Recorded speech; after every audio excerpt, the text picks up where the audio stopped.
et qu'il fallait faire quelque chose, quoi. Alors qu'il fallait faire quelque chose. Ben, d'abord prier. D'abord prier. En 72, à la fin de 72, moi, j'ai commencé l'Institut aux études de la défense nationale. Ça m'a appris énormément de choses. Deuxièmement, à cette même période, j'ai eu ma 7e et dernière enfant. Et je me suis dit, j'ai commencé à me dire, mais dans quel monde je vais élever mes enfants, et notamment cette petite dernière? Est-ce que je vais trouver un catéchisme correct? Est-ce que je vais pouvoir l'éduquer facilement dans la foi catholique? C'est pas gagné d'avance. Et donc avec ma femme, on a décidé d'aller faire une retraite à Châteauneuf-de-Galore, la dernière de l'année, en 72. Je n'avais pratiquement jamais entendu parler de Marthe Robin. Très peu. Je savais qu'il y avait quelqu'un qui avait des charismes, des visions ou des manifestations dans ce coin-là. Je ne savais pas exactement quels étaient les liens avec le foyer de Charité de Châteauneuf-de-Galore. J'y suis allé pour faire une retraite en silence de 6 jours, ouais, et uniquement pour ça. Avec ma femme, on a réussi à brader les 7 enfants à des amis. C'était déjà un exploit. Hein. Et puis on est allé à cette retraite. Cette retraite a été d'une extraordinaire qualité. Le père Finet avait un enseignement qui était d'une clarté, d'une profondeur, d'une solidité que j'ai beaucoup admiré. Et à chaque enseignement, pratiquement, il parlait de cette Marthe Robin. Manifestement, il la voyait souvent, et puis elle lui disait des tas de choses, et il en tenait compte dans ses enseignements. Et comme j'ai l'esprit de l'escalier, hein, j'ai attendu au moins 4 jours avant d'aller voir le père Finet pour lui dire « Mais cette Marthe Robin, on peut la voir ?» Et il m'a dit « Oui, mais c'est trop tard, parce qu'elle vit la passion chaque semaine.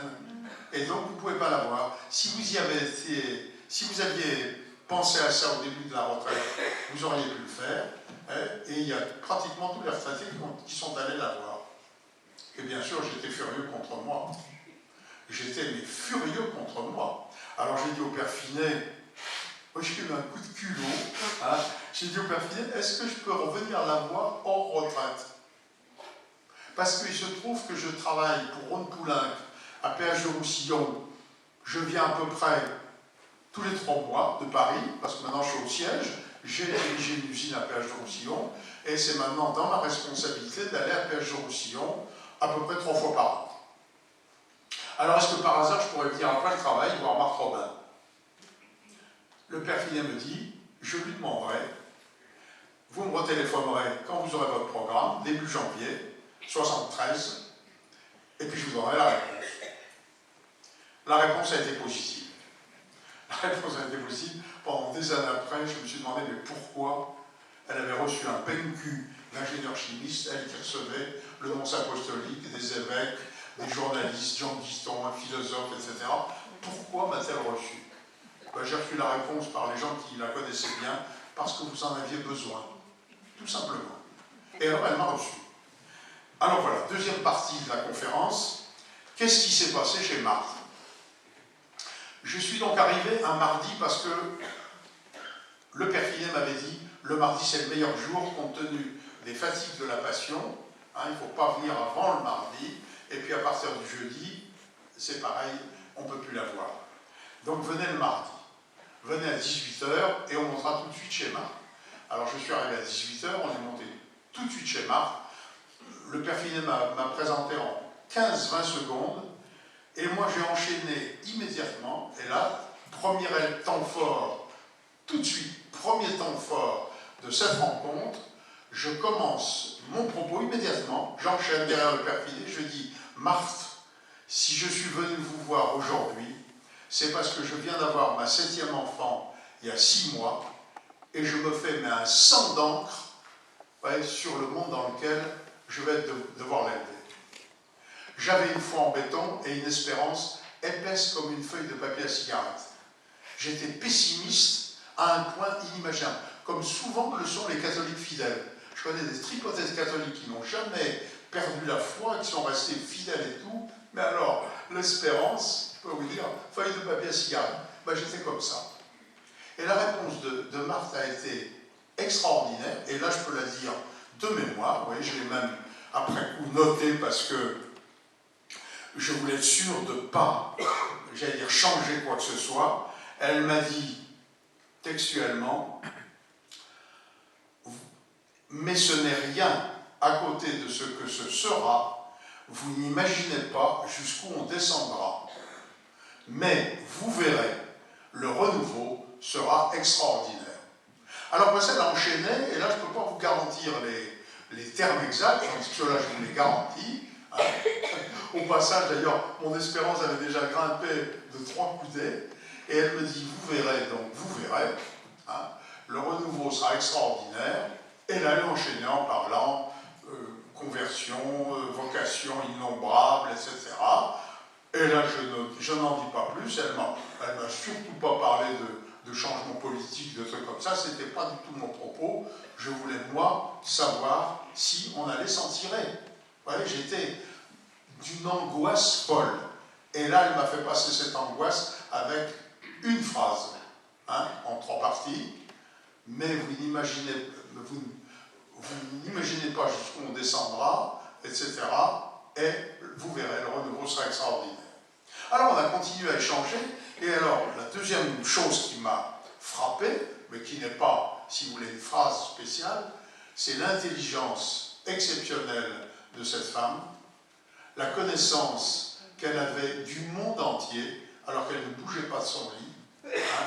On pouvait lui parler, comme je faisais cette année-là, l'Institut des hautes études de la défense nationale, j'ai parlé avec elle, je peux dire, de géopolitique, hein, et elle était au courant. Elle était au courant de la vie du monde. Ouais. Et donc, on a eu une conversation en bâton rompu, sans un temps mort. Le père Finet ne disait pas un mot. Je suis de temps en temps à regarder sa montre, pour voir si on resterait pas trop longtemps. Et, à un moment, deuxième temps fort important, je dis à Marthe, il y a quand même quelque chose qui m'a un peu rassuré, c'est que il y a eu, venant du gouvernement, une proposition de loi sur l'avortement, et que le président Pompidou l'a stoppé net. Et quand Pompidou stoppait quelque chose net, en général, personne n'y revenait. Et Marthe, là encore, je garantis ce qu'elle m'a dit, ne vous réjouissez pas, cela va repartir très vite. Et je ne savais pas que Pompidou était malade, et il est mort 1 an, début avril 1974, après cette entrevue. Et le premier soin de Giscard, quand il a été élu, ça a été de relancer l'avortement avec Madame Veil. Eh bien, Marthe me l'avait annoncé. Ouais. Elle me l'avait annoncé comme une... Vous voyez, pas d'une façon claire en disant dans 1 an, Pompidou sera mort et tout, mais elle m'a dit, ne vous réjouissez pas, cela va repartir très vite. Et je ne m'en doutais absolument pas, et je dirais même, je ne pouvais pas m'en douter. J'étais persuadé, moi, comme tout le monde, que Pompidou serait réélu, et comme il n'avait que 4 ans de septennat, ça nous donnait 10 ans. 3 plus 7, ça fait 10. Hein. Ouais, je sais pas faire l'X, je sais encore compter. Bon. Alors, ça a été la deuxième phrase très importante. Il est évident que 1 an après, quand j'ai vu que Pompidou était mort et que le premier soin de Giscard était de relancer l'avortement, inutile de vous dire que ça a, j'allais dire, crédibilisé instantanément tout ce que m'avait dit Marthe, et notamment la première phrase.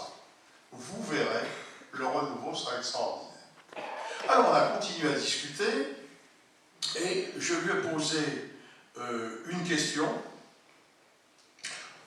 Non, il faut encore que j'ajoute que la première phrase, elle a commencé, mais effectivement, je n'ai pas les termes exacts, mais presque, je crois. Elle a commencé à me dire, pour le renouveau, ça sera comme une balle qui rebondit, et elle s'est reprise elle-même, et elle a dit non, ça rebondira beaucoup plus vite et beaucoup plus haut qu'une balle. Voilà. C'est ça qui m'a fait percevoir, si vous voulez, que ce renouveau, j'allais dire, ne serait pas d'origine humaine. Vous voyez, il ne pouvait être que d'origine céleste, parce que les choses changent vous voyez, dans le monde avec une ressource, quoi, puis ça prend du temps. Et justement, elle m'a dit que ça ne prendrait pas de temps. Elle m'a dit que ça serait extrêmement rapide. Ouais, comme une balle qui rebondit. Non, non, non, beaucoup plus vite et beaucoup plus haut qu'une balle. Alors, troisième chose, je lui dis, Marthe, est-ce qu'il faut que les chrétiens s'engagent en politique? Est-ce qu'il faut que les chrétiens s'engagent en politique? Je lis ce que disent les gens du Concile. Ils disent que les laïcs sont là pour évangéliser le monde, c'est-à-dire lui faire vivre la vertu de charité au niveau temporel, que c'est ça le rôle des laïcs, et là-dessus, ils suivent le chemin qu'avait dit avant le Concile Jean XXIII, Pie XII, Pie XI, pour ne prendre que les 3 derniers papes avant le Concile, mais c'est clair, c'est le rôle des laïcs. Alors, est-ce que la politique politicienne, c'est-à-dire l'engagement politique, électoral dans un parti, etc., est-ce qu'il faut que les chrétiens s'en mêlent? Réponse de Marthe, oui, mais pas vous, avant 10 ans. Ah oui, mais pas vous, avant 10 ans. Ah, et je lui dis, mais pourquoi pas avant 10 ans? Ben parce que votre petite dernière vient de naître et qu'elle a besoin de la colonne vertébrale de son père pendant 10 ans. C'est pas que les femmes n'ont pas de colonne vertébrale, mais elles n'ont pas. Il y a une complémentarité entre les deux, dont j'ai beaucoup parlé d'ailleurs dans mes bouquins, qui fait que le père, joue un rôle qui est capital dans l'éducation. Et j'ai réussi, après des années de combat, à faire rééditer par les moines de Flavigny La Société sans père, qui n'a pas été écrite par un Français, elle a été écrite par un homme qui a un nom français, mais c'est certainement descendant d'un émigré, parce qu'il s'appelle Alexandre de Villebois, et il est pur néerlandais. Hein? Et sa femme, qui est française, a un nom néerlandais, elle s'appelle Bogeert. Bon.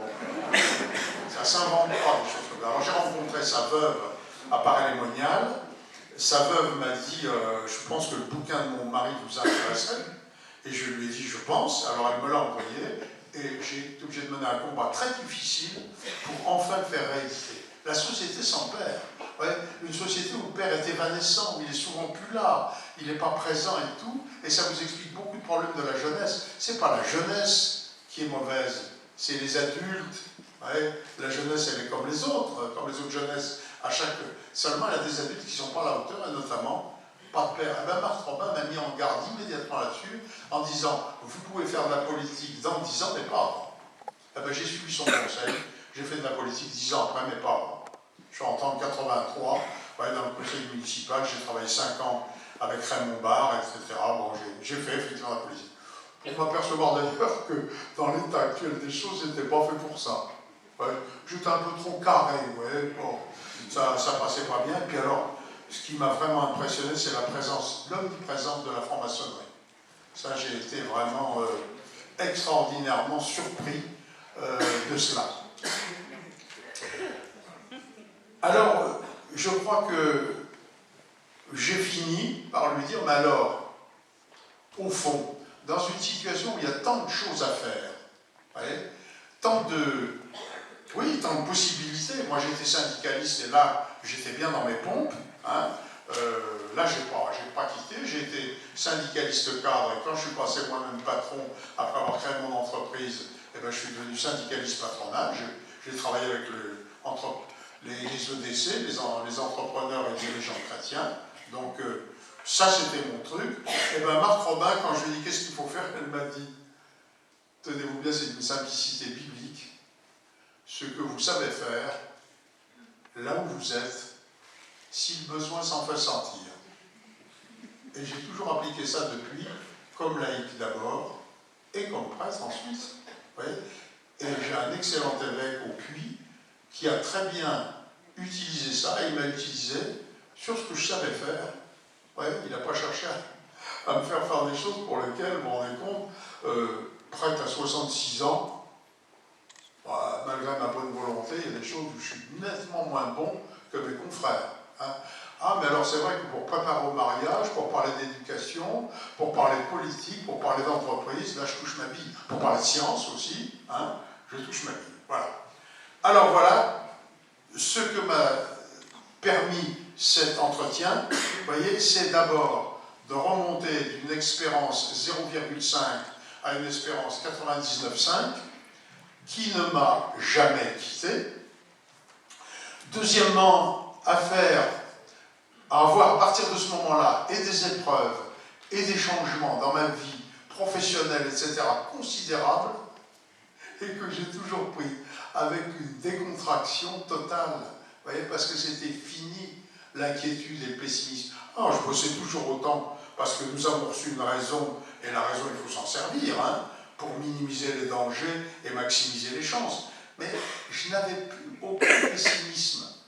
Et en même temps, Marthe ne m'avait absolument pas, comment dirais-je, ôté ce goût de me projeter dans l'avenir en raisonnant tout ce qu'il y a de plus rationnellement, c'est-à-dire complètement, je ne suis pas un mystique, hein, ben alors vraiment pas, je ne cours pas après les révélations privées, quelquefois je tombe dessus parce qu'on me les passe, et je vous en dirai un mot tout à l'heure. Et d'ailleurs, un de mes soins quand j'ai été au séminaire français de Rome, c'est de profiter du passage d'un évêque qui nous faisait une retraite, qui nous prêchait une retraite, pour lui dire qu'est-ce qu'il faut faire avec les révélations privées. Il faut les jeter, s'en gargariser, qu'est-ce qu'il faut faire? Comment il faut faire? Oh, il m'a donné une réponse très simple. Il m'a dit, une révélation privée, si le Seigneur la permet, elle ne peut avoir qu'un but pastoral, en aucun cas doctrinal. Donc vérifiez que sur le plan de la doctrine, elle ne dit rien de plus ou de moins que le magistère. Parce que si elle n'est pas en accord avec le magistère, panier tout de suite. Ouais, panier tout de suite.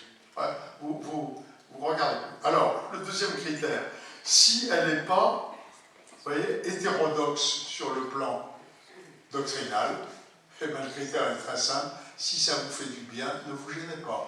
Et si ça vous trouble, panier. Hein? Si ça vous donne envie de prier, de vous confesser, de communier, d'aimer l'Église, d'aimer la Sainte Vierge, de prier l'Esprit Saint, mais ne vous gênez pas. Ne vous gênez pas. Voilà.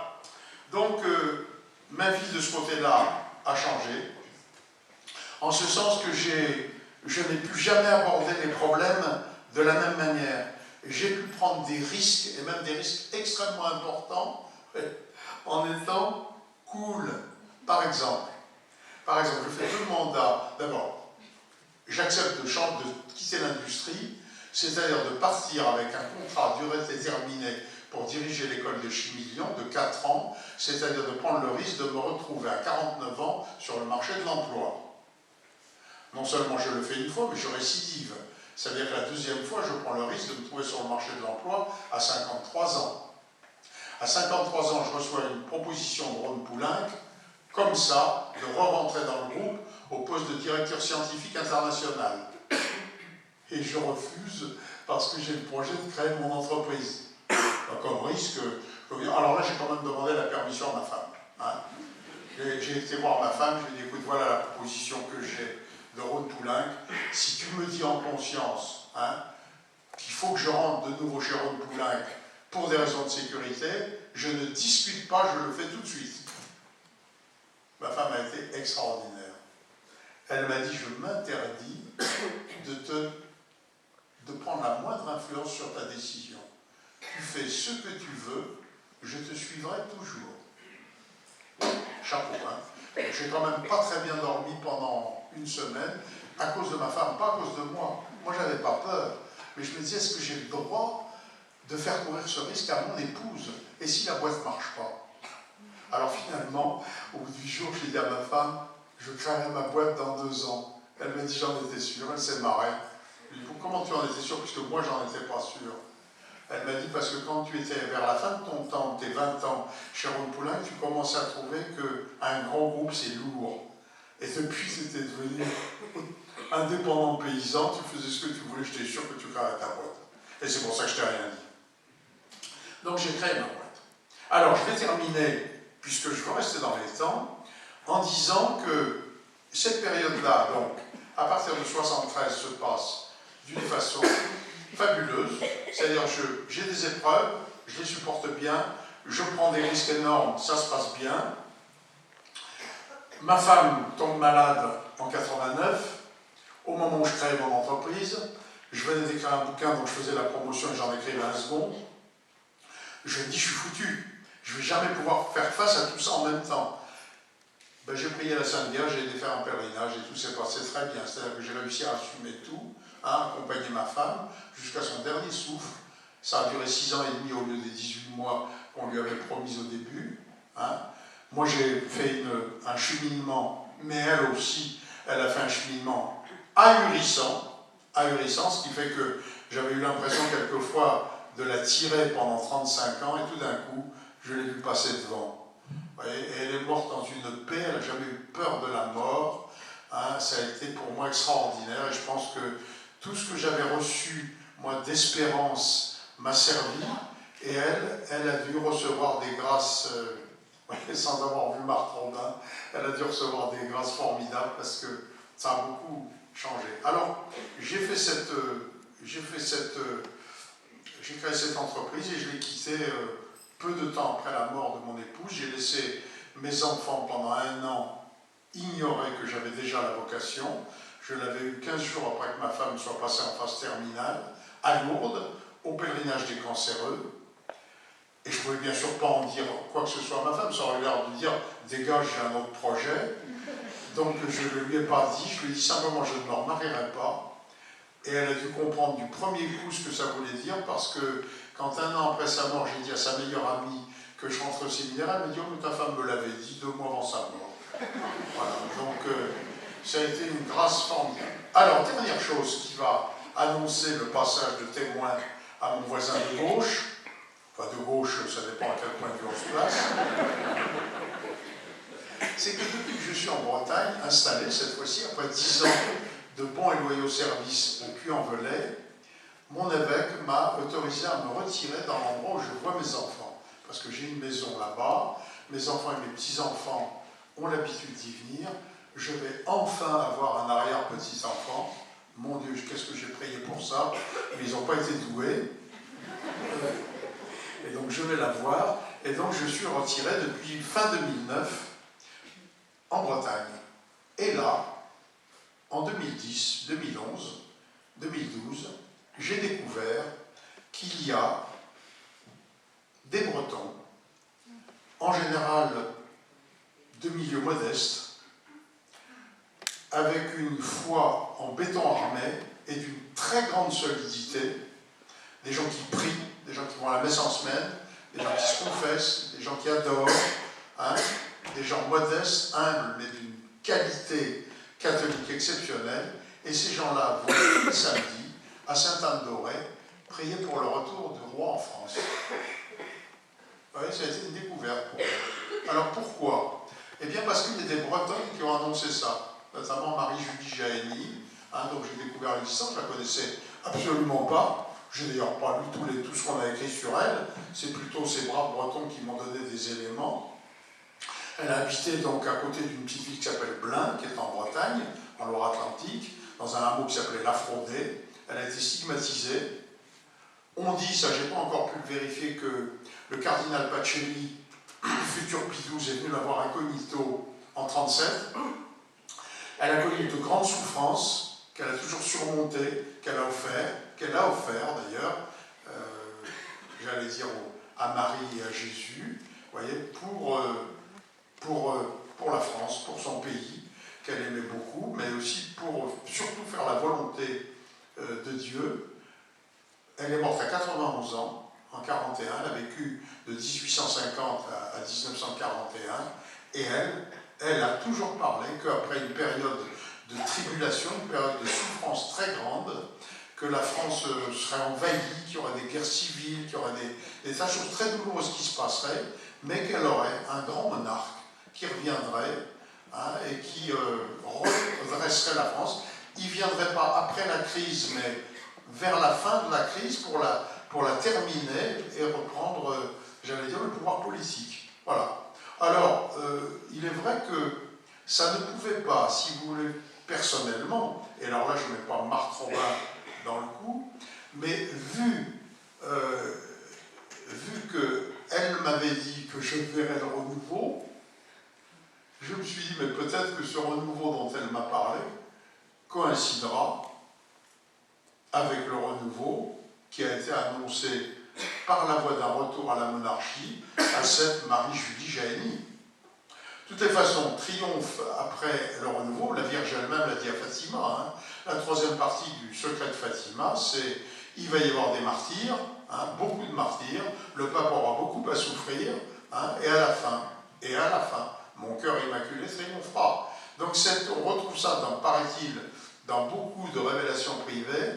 La France va souffrir, la France va en baver. Pidice l'a dit, lui, à son entourage, Saint Pidice l'a dit, il a dit « J'ai vu la France interrogée comme Saul sur le chemin de Damas par Jésus, lui disant « France, France, pourquoi me persécutes-tu » Et j'ai vu la France tremblante revenir aux pieds de son Sauveur. Donc il y a toutes sortes d'éléments. Hein. Moi je cogite là-dessus purement rationnellement. Hein. J'examine pour voir si ça a une crédibilité à vue humaine. Hein. Et honnêtement, je me pose des questions. C'est pour ça que quand Henri m'a envoyé son bouquin, que j'ai pris pour ce qu'il est d'abord, c'est-à-dire une fiction, comme c'est un genre littéraire d'ailleurs qui est né notamment avec des gens comme Raspail, c'est-à-dire qu'on prend une fiction qui a un soubassement historique et souvent religieux, ou Père Elia qui parle de l'Antéchrist, hein, c'est des fictions, mais c'est des fictions qui aident à réfléchir. Moi j'ai lu d'une traite le bouquin de O'Brien sur le Père Elia, c'est passionnant. J'ai lu d'une traite le bouquin de Henri, dès que je l'ai fini, j'ai téléphoné et c'est son épouse qui m'a reçu parce que Henri était au boulot, hein, et donc moi j'ai reçu, j'ai dit vraiment, j'ai trouvé ce bouquin passionnant. Il a fait un véritable Kriegspiel, il a organisé un scénario, il a fait un travail certainement de date historique et tout, il l'a volontairement placé un siècle plus tard pour qu'on ne puisse pas faire de recherche de clés, de trucs comme ça. Mais ce bouquin me paraît avoir un immense mérite. C'est qu'il est très bien construit, très intéressant. Moi, je le trouvais palpitant, j'en ai pas perdu de temps pour le lire. J'ai mis moins d'un jour et demi pour le lire. Hein. Et en plus, je crois qu'il fait réfléchir les gens, sur le fait que, contrairement à ce que, j'allais dire, tous les médias, voire les bouquins d'histoire moderne, etc., essayent de faire croire aux Français, c'est que le retour à la monarchie est impossible. Eh ben non. Eh ben non. Et je termine là-dessus. Eh ben non.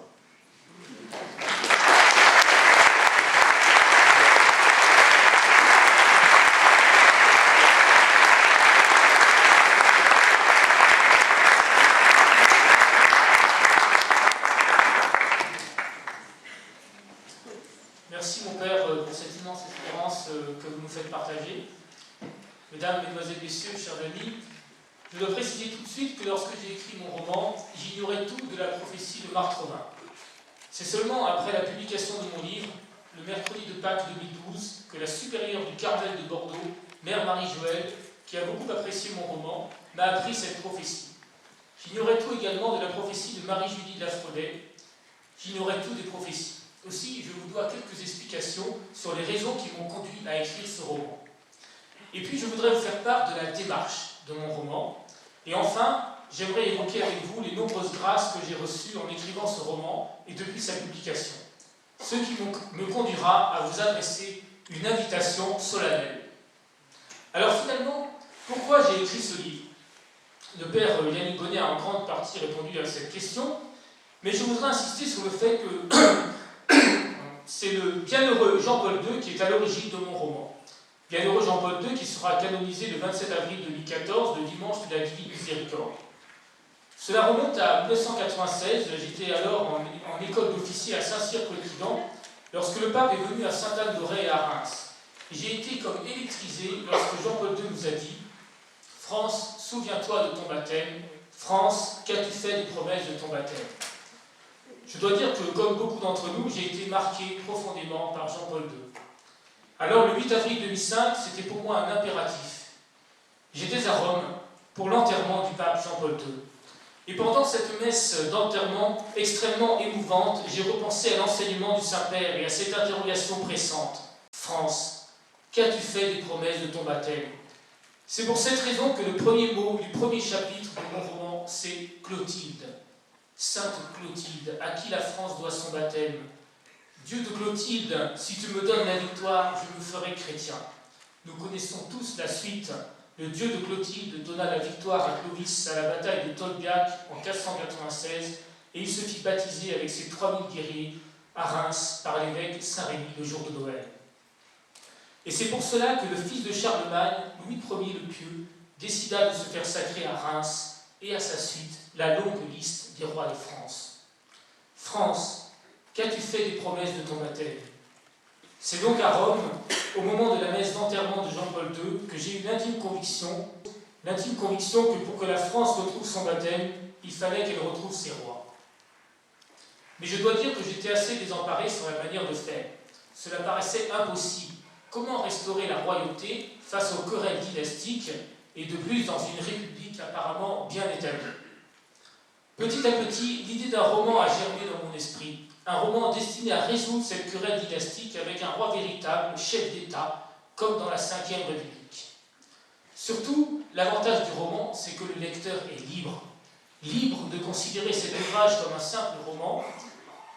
Et mon père, vous avez bien voulu voir dans mon livre un roman palpitant, un scénario réaliste. Cependant, le lecteur est invité, comme a bien voulu le faire le père Bonnet, à aller plus loin que le simple roman. Le lecteur est invité à adhérer au scénario réaliste, à la démarche de mon roman. J'en viens donc à cette démarche de mon roman qui se résume en 4 étapes. La première étape, c'est Dieu qui choisit un roi pour la France. Car évidemment, tout le monde se pose la question, mais alors, qui est votre roi? Louis XX, duc d'Anjou, Jean de France, duc de Vendôme, ou encore Henri V de la Croix? Qui est votre roi? En réalité, il faut une intervention divine. Il faut que Dieu choisisse un roi pour la France. Dans la Bible, Dieu est intervenu à plusieurs reprises pour choisir un roi, qu'il s'agisse du roi David par l'intermédiaire de Samuel, du roi Salomon avec le prophète Nathan, ou de manière encore plus spectaculaire pour Moïse avec le buisson ardent, et bien sûr pour Charles VII avec Jeanne d'Arc. Cette intervention divine pour la désignation du roi doit être sans équivoque. Dans le roman, elle ne prend pas la forme d'un buisson ardent, mais d'une voix intérieure très forte, sans équivoque. Cet élu de Dieu est bien sûr fils de Samy. Dans le roman, il descend aussi de Charlemagne, il est issu d'une vieille famille de la noblesse française, mais en réalité, s'il ne devait pas avoir tous les quartiers de noblesse et les lettres partantes requises pour entrer à l'ANF, l'association de la noblesse française, cet élu de Dieu devra surtout avoir une très grande noblesse de cœur et une très grande foi, ainsi que son épouse et ses enfants. À défaut d'être un Bourbon, cet élu de Dieu est bien sûr un descendant spirituel de Louis XVII. Il reprend cette monarchie dont les rois étaient sacrés à Reims. Ce qui caractérise ce roi, choisi par Dieu, c'est d'abord et avant tout sa foi. Ce que j'ai voulu dire dans ce roman, c'est qu'avec la foi, si nous avons la foi, alors la France pourra redevenir la fille aînée de l'Église. Car le Christ nous a dit, si vous aviez la foi grosse comme un grain de moutarde, alors vous diriez à cette montagne de se déplacer et elle vous obéirait. Ou encore, si votre foi était grosse comme un grain de sénévé, vous diriez à cet arbre qui est là, déracine-toi et va te jeter dans la mer et vous obéirait. Et aussi, si vous demeurez en moi, et si mes paroles demeurent en vous, alors demandez ce que vous voudrez et vous l'obtiendrez. Alors ce héros, ce futur roi de France, il a une foi extraordinaire. Dans le roman, il s'appelle Constantin, car l'empereur Constantin est peut-être le premier chef d'État dans toute l'histoire de l'humanité à avoir accordé la liberté religieuse. Il met fin aux persécutions contre les chrétiens et prend en 313 un édit extraordinaire, l'édit de Milan, par lequel il est écrit noir sur blanc que chacun a le droit de pratiquer la religion de son choix. Constantin marque un âge d'or pour le christianisme qui, par la seule force de l'amour, s'est répandu en respectant les autres religions. En appelant mon héros Constantin, j'ai voulu marquer la volonté du nouveau régime de respecter la liberté religieuse. Le roi de France est catholique. Il reprendra son titre de Sa Majesté très chrétienne, le roi de France. Mais les Français sont libres d'avoir telle ou telle religion et de ne pas avoir de religion du tout. Quant à l'islam est respecté lorsqu'il accepte la liberté religieuse. Ce roi choisi par Dieu, il a donc une foi extraordinaire et aussi une grande humilité. Mais malgré ce choix de Dieu, Dieu nous laisse libres de croire ou de ne pas croire, libre d'accepter ou de refuser l'envoyé de Dieu. C'est ainsi que j'en viens à la deuxième étape de la restauration monarchique. Cette deuxième étape est vraiment une étape essentielle. Elle rappelle l'Assemblée de Senlis en 987, lorsque Hugues Capet fut élu roi de France. Dans le roman, vous verrez, cette étape est essentielle. C'est peut-être le moment le plus important du roman, c'est là que se trouve la solution. Le descendant du duc d'Anjou et le descendant du duc de Vendôme, ainsi que tous les ducs et pairs de France, vont reconnaître Constantin comme l'élu de Dieu pour fonder une nouvelle dynastie. Ainsi, le rôle du descendant du duc d'Anjou et du descendant du duc de Vendôme est fondamental. D'ailleurs, ils recevront à juste titre un poste d'importance dans la Constitution, puisqu'ils seront membres à vie du Conseil constitutionnel, comme les anciens présidents de la République ont pu l'être. Les ducs et pairs de France ont un rôle très important à jouer. En récompense, ils seront membres à vie du Sénat. Les ducs et pairs de France sont bien vivants, chers amis. Par miracle, la plupart ont gardé leur château. Duc d'Uzès, premier duc de France, duc de Rohan, duc de La Rochefoucauld, duc de Gramont, duc de Beaufremont, duc de Blacas, et je ne les citerai pas tous ici. Les ducs et pairs de France ont un rôle très important à jouer, car la noblesse n'est pas un droit. La noblesse est un service. À ceux qui ont beaucoup reçu, il leur sera beaucoup demandé. À ceux qui ont beaucoup reçu, il leur sera beaucoup demandé. Dans cette deuxième étape, la noblesse devra être au rendez-vous de l'histoire, mais aussi tous les hommes et toutes les femmes de bonne volonté. Pour réussir cette deuxième étape, je pense cependant que des miracles sont nécessaires et une grande épopée. Des miracles, il y en a tous les jours et j'en reparlerai. Une grande épopée.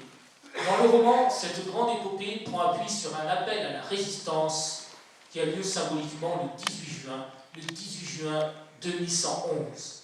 Cette grande épopée prend la forme d'une croisade de la charité, une croisade de la charité dans laquelle une île imaginaire qui n'est autre qu'Haïti va être sauvée.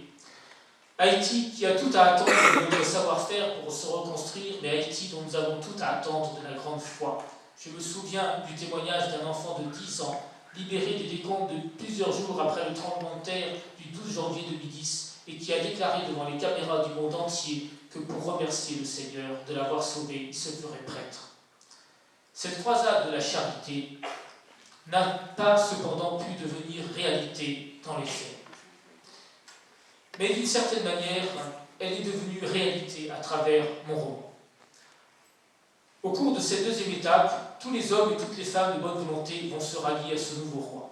Après cette deuxième étape essentielle, tout ira très vite. La troisième étape, c'est l'élection au suffrage universel direct dès le premier tour des élections présidentielles de cet unique prétendant au trône de France, reconnu par cette assemblée, rappelant l'assemblée de Senlis. C'est une étape démocratique essentielle, car la France est une grande démocratie. Alors finalement, chaque citoyenne est père du royaume de France et appelé à élire le roi qui sera ensuite sacré à Reims. Ainsi, en participant à l'élection du roi, chaque citoyen, chaque citoyenne devient noble, au même titre que les membres de cette assemblée de Senlis qui avaient élu UKP en 1987. Il existe un seul précédent d'une élection au suffrage universel direct dès le premier tour dans l'histoire de la République française. C'est l'élection de Napoléon III en 1848, dès le premier tour des élections présidentielles. Nous connaissons la suite. Napoléon III fit un coup d'État et proclama le Second Empire le 2 décembre 1851. J'en viens donc à la quatrième étape de la restauration monarchique.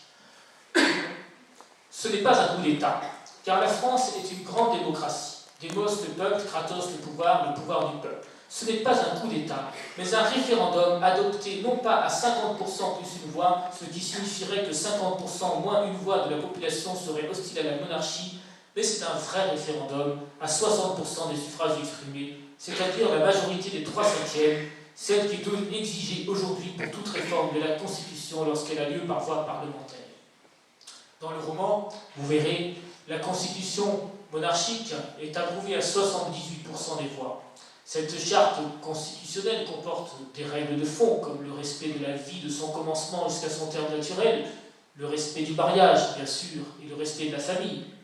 Mais il y a aussi des règles de forme, avec la fondation d'une nouvelle dynastie dont Constantin est le premier roi. Ces 4 étapes de la restauration monarchique constituent, à mon avis, la seule solution pour que la France retrouve sa place de fille aînée de l'Église et sa place dans le monde. Restera alors à construire l'Europe et la francophonie. L'Europe, grâce à ce roi et à cette reine de France charismatique, ira vers une plus grande intégration. À ce titre, n'oublions pas que depuis 1380, avec Charles V le Sage, les rois de France sont sacrés avec le sceptre de Charlemagne. La francophonie sera renforcée par des vice-rois, notamment en Afrique, sous la protection du roi de France, qui garantira la sécurité indispensable au développement. Ainsi, après vous avoir présenté cette démarche de mon livre, j'aimerais maintenant évoquer devant vous, en quelques mots, les grâces que j'ai reçues, d'abord en écrivant ce livre, et ensuite depuis sa publication.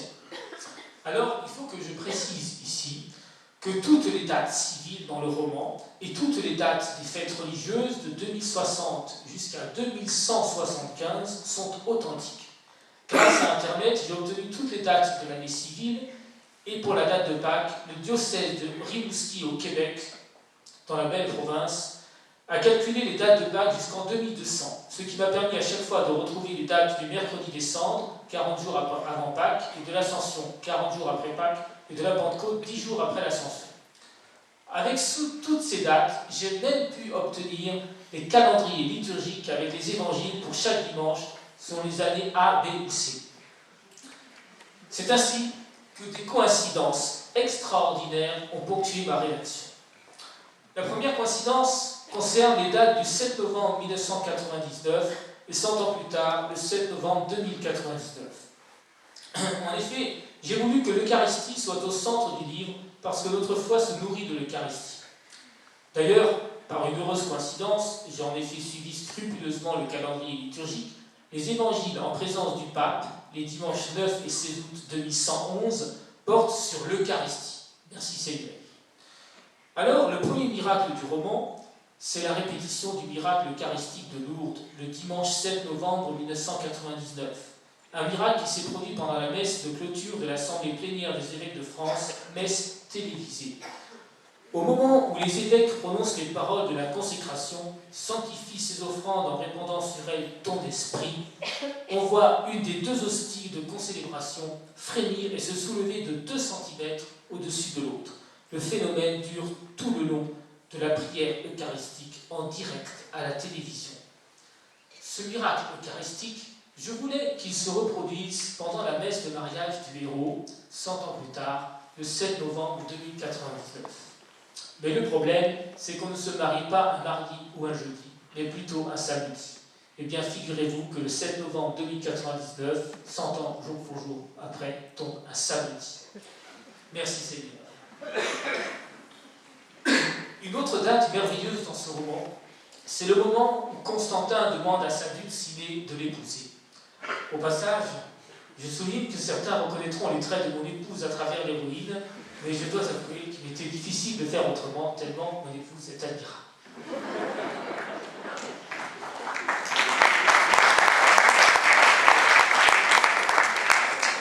Je voulais donc que Constantin fasse sa déclaration pour une grande fête religieuse, l'Ascension par exemple. Mais je voulais aussi que cela coïncide avec Notre-Dame de Fatima, le 13 mai. Malheureusement, ça ne marche pas. En 2099, le jeudi de l'Ascension ne tombe pas le 13 mai ou le 21 mai. J'étais vraiment désolé. Et puis je regarde le calendrier, 21 mai, Saint-Constantin. Merveilleux. Marie-Anne, et non Marianne bien sûr, va faire le plus beau cadeau qui soit à celui qu'elle aime, lui dire oui le jour de sa fête. Je ne l'ai pas inventé, c'est un cadeau du ciel. D'autres coïncidences, parfois très personnelles, ont ponctué la rédaction de mon roman. Ces coïncidences font que le roman marche bien, que le lecteur se régale, mais je n'y suis pour rien. C'est un roman que j'ai écrit, mais ce roman, je n'aurais pas pu l'écrire si le Seigneur ne m'avait pas donné un coup de main. Et un prêtre exorciste m'a dit un jour, le Seigneur a, à travers vous, quelque chose à dire. Alors, ce quelque chose, je l'ai dit. Et depuis la publication de ce roman, je dois dire que j'ai reçu beaucoup de grâces. Une grâce extraordinaire a été pour moi et ma famille la visite du château de la Belle au Bois dormant. Un magnifique château de la Loire qui appartient à un duc et pair de France, le duc de Blacas. Dans la salle des gardes du château se trouve la preuve que la monarchie n'est pas morte, qu'elle s'est seulement endormie sous la protection d'un duc et pair de France. Pour en savoir plus, je vous invite à lire la première page de mon roman. Je vous disais que j'ai reçu beaucoup de grâces depuis la publication de ce roman. Par une grâce exceptionnelle, mon roman, achevé le jour de la béatification du pape Jean-Paul II, a été publié l'année du 600e anniversaire de la naissance de Jeanne d'Arc, qui fit sacrer le roi de France Charles VII à Reims. Et c'est la cour qui médite. Quand je dis cela, les gens me félicitent chaudement, et puis après réflexion, trouvent cela un peu curieux quand même. Et oui, après 8 mois de recherche d'un éditeur, c'est la cour qui médite. Christian Lacour, qui est libraire, éditeur et imprimeur à Nîmes. Mon livre a été accueilli avec enthousiasme par les royalistes, légitimistes ou orléanistes. Ainsi, le site internet du duc d'Anjou, Démocratie royale, m'a placé le 6 avril 2012 à la place d'honneur en page de garde. Surtout, le 13 septembre 2012, j'ai reçu un message de la plus haute importance. Son Altesse royale, Monseigneur le duc de Vendôme, Jean d'Orléans, prétendant au trône de France, me faisait part de ses impressions. Cher monsieur, j'ai lu votre livre d'une traite et j'ai beaucoup aimé. Un ouvrage suffisamment réaliste et avec de bons sentiments pour espérer une issue vers le bien commun autre que ce que nous voyons aujourd'hui pour notre pays. Quelle consécration! Et le prince Jean d'Orléans, ne pouvant pas être présent à ma conférence de Paris, il m'écrivait ceci. Merci infiniment pour votre invitation, à laquelle j'aurais été très heureux de venir. Hélas, je ne peux être présent, ce que je regrette beaucoup. Je suis sûr que votre présentation sera réussie. En ce qui concerne son Altesse royale, Monseigneur le duc d'Anjou, l'autre principal prétendant au trône de France, si je n'ai pas de réponse pour l'instant, le duc de Beaufremont, proche du duc d'Anjou, et le baron Pinotto, grand chancelier du duc d'Anjou, étaient présents lors de mes conférences à Paris et à la mairie de Versailles. Une grâce particulière a été bien sûr le soutien reçu de la part de l'Alliance royale, de son secrétaire général, Robert de Trévoisin, et aussi de Patrick de Vinoisy, candidat royaliste aux élections présidentielles de 2012, même s'il n'a pas pu obtenir les 500 signatures. Patrick de Vinoisy a porté haut les couleurs du royalisme, et donc avec le soutien de l'Alliance royale en 2012. Et par un hasard providentiel, Patrick de Vinoisy a parrainé ma conférence à Paris le 27 juin 2012. J'ai également reçu un formidable accueil de la part du duc de Rohan, ancien sénateur, plusieurs fois ministre, qui m'a écrit. J'ai lu votre livre avec intérêt. Puisse la prophétie de Marthe Robin se réaliser. Le duc d'Uzès, premier dogue de France, le duc de Gramont ont également reçu mon livre avec enthousiasme. Eux aussi, ils ont conservé leur château, témoins de vivants de l'histoire de France, prêts à accueillir le retour du roi.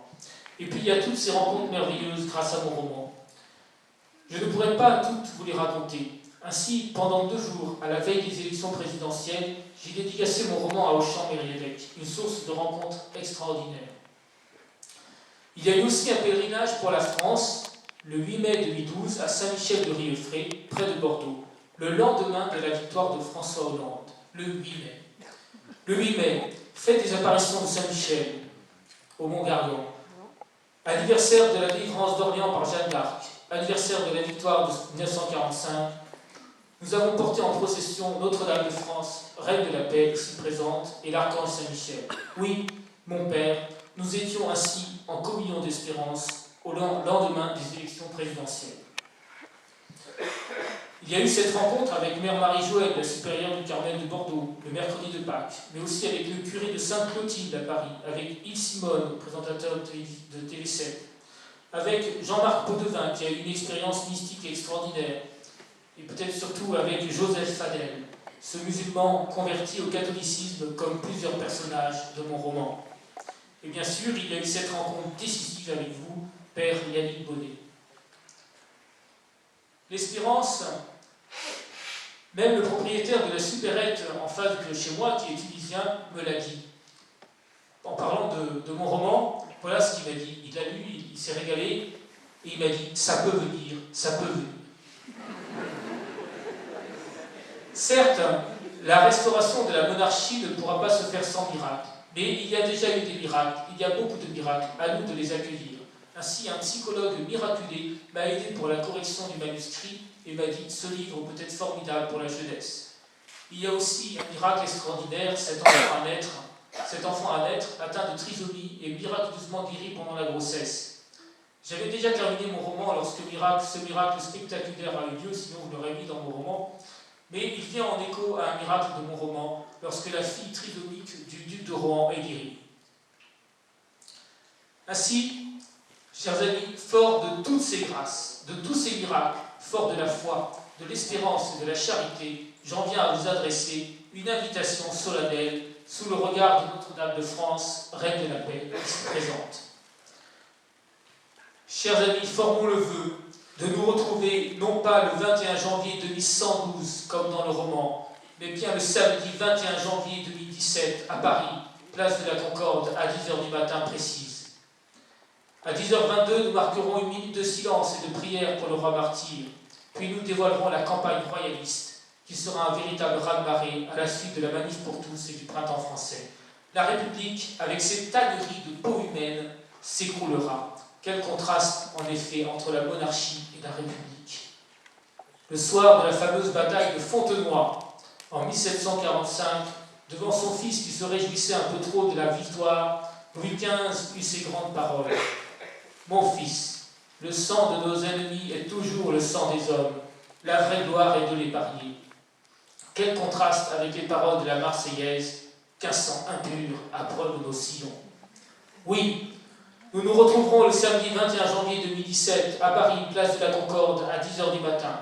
La campagne royaliste, qui sera un véritable raz-de-marée, conduira à l'élection comme président de la République de ce roi choisi par Dieu dès le premier tour des élections présidentielles 2017. Et le dimanche 4 juin 2017, fête de la Pentecôte et fête de Sainte-Clotilde, à qui la France doit son baptême, la monarchie sera rétablie par référendum à plus de 60% des suffrages exprimés. Et pour le sacre du roi et de la reine, nous n'aurons pas besoin d'attendre le samedi 16 juillet 2112. En effet, le roi et la reine de France seront sacrés à Reims, devant une foule immense, le dimanche 16 juillet 2017, en la fête de Notre-Dame du Mont-Carmel. C'est pourquoi vous êtes tous invités à une messe pour la France qui sera célébrée demain matin à 10h30 à la cathédrale par le père Yannick Bonnet, justement en présence d'Véronique de Saint-Simon-Stock, dont le nom est étroitement lié à la fête de Notre-Dame du Mont-Carmel le 16 juillet. C'est donc demain matin à la cathédrale à 10h30. Alors, pour terminer, je vous dirais simplement que vous soyez sceptique ou que vous soyez convaincu, je serai en tout cas très heureux de vous dédicacer mon ouvrage, que vous pourrez lire comme un simple divertissement ou comme un essai politique préparant le retour du roi. Je vous remercie de votre attention.